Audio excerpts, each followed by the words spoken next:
Bonjour à tous, le nouveau film a la rubrique mention honorable et upgrade. Et de quoi ça parle? Eh bien, ça nous parle de Greg, qui vit dans une société un petit peu dystopique, c'est-à-dire qu'il y a beaucoup de robotique, mais en même temps, il n'y a pas que de la robotique, il y a des voitures encore à peu près normales, mais la police est gérée par des drones, ils ont des maisons automatisées avec des robots un petit peu partout, ou en tout cas des intelligences artificielles très développées. Lui, il est un peu contre, il est à l'ancienne école, il a une vieille voiture qu'il est en train de réparer. On sent que lui ne prend pas du tout, n'a pas envie de participer à ce nouveau monde. Sa femme, elle, est branchée par les nouvelles technologies, elle travaille dedans. On comprend que lui travaille pas, donc bon, c'est pas très important dans l'histoire. Et puis un jour, en prenant la voiture justement de sa femme, qui conduit automatiquement, qui est capable de se conduire toute seule, ils vont avoir un accident dramatique où, j'aurais pu dire, sa femme perd la vie, mais pas vraiment. En fait, il va y avoir un accident dramatique, la voiture va perdre le contrôle, elle va perdre la tête en quelque sorte, le robot va se dérégler. Et après le crash, il y a 3 hommes ou 4 hommes qui vont arriver, qui descendent de la voiture et vont tirer sur sa femme. Ils vont la tuer devant ses yeux, devant les yeux de Greg. Quant à Greg, il se prend lui aussi a priori une balle. Le problème, c'est qu'en fait, il n'est pas mort. Il va se réveiller tétraplégique, ouais, je crois qu'on dit ça comme ça, non?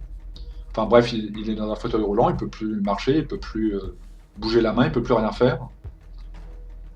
Or, le jour où un petit peu avant, lorsqu'ils sont revenus de cette excursion en voiture, ils ont été voir quelqu'un que Greg connaît, qui il fait des travaux avec lui, quoi, il lui rend des services. Et cet homme va venir le voir et va lui dire, voilà, le jour où vous êtes venu avec ta femme, je t'ai dit qu'on pouvait pas tout faire avec la robotique, hein. Je peux pas ramener ta femme. Par contre, moi, je peux te redonner ta mobilité. Je peux, par le biais de la technologie dont je t'ai parlé, te redonner ta vie d'avant, ou presque. Tu pourras marcher. Par le biais d'une puce informatique, très très innovante, la première sur le marché. Donc en quelque sorte, Greg sera le cobaye, et s'il accepte, eh bien il retrouvera sa mobilité. Évidemment, on peut l'imaginer, peut-être que déjà il se dit, j'ai pas tellement envie de vivre, ça j'en suis sûr, il le dit, qu'il a pas envie de vivre, mais que peut-être potentiellement, s'il retrouve toute cette mobilité, eh bien il pourra aller se venger, puisqu'il aura la possibilité de se déplacer. Il va se faire opérer, très vite il va se rendre compte qu'il arrive à bouger ses mains, et puis à remarcher, et puis à faire tout ce qu'il voulait avant.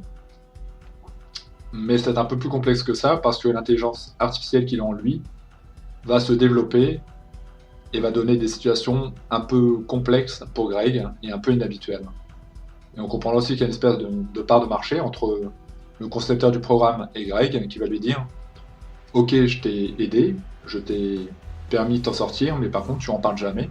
Donc tu continues à faire croire que t'es en fauteuil roulant, tu ne parles absolument pas de ça, parce que sinon j'aurai des gros problèmes. C'est notre secret. Et donc Greg, bah, comme ça, en préservant ce secret, en même temps commencer à mener une enquête avec avec ce nouveau corps quelque part. Et je vais pas en dire beaucoup plus, j'en ai déjà un petit peu trop dit, mais bon, je pense que la bande-annonce, encore une fois, doit dénoncer beaucoup de choses, j'ai envie de dire dénoncer. Ce sont les bandes-annonces un petit peu trop bavardes. Et j'ai bien aimé ce film, alors je suis pas trop fan de science-fiction. Euh, on est entre le science-fiction et puis le film d'action quand même, hein. Il y a un côté un peu Matrix. D'ailleurs, il est interdit au public de moins de 16 ans, ou un truc comme ça. Il y a des scènes gore, il y aura des scènes explicitement gore.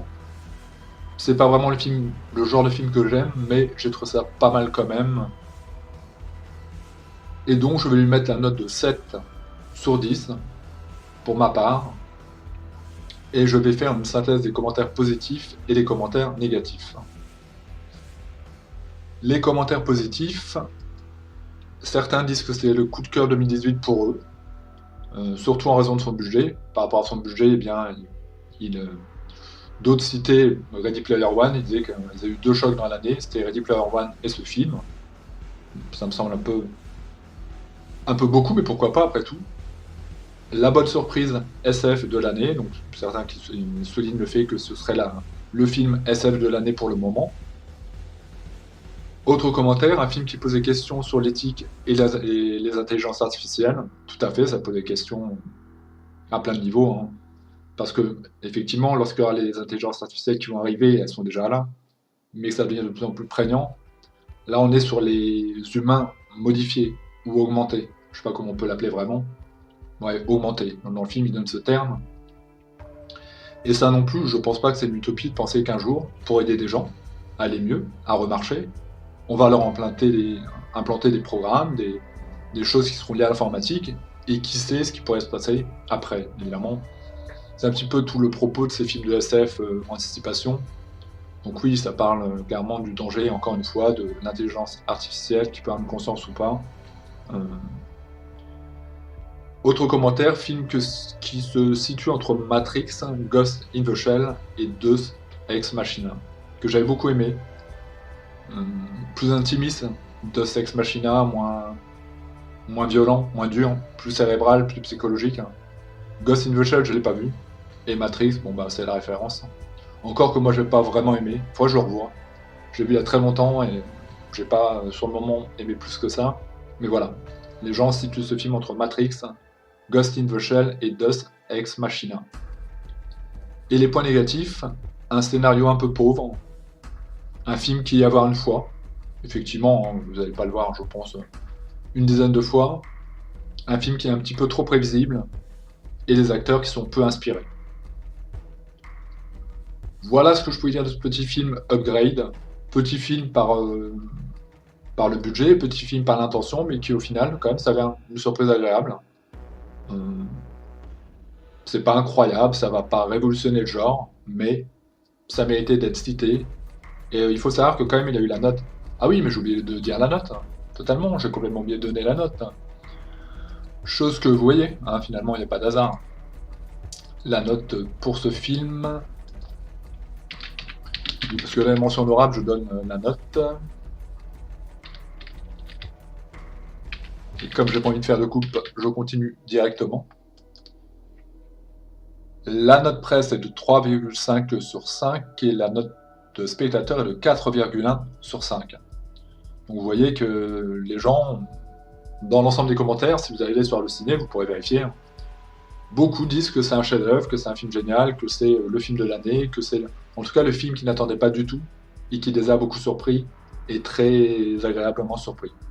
Donc je vous en laisse les seuls juges. La bande-annonce sera en dessous et le film c'est Upgrade.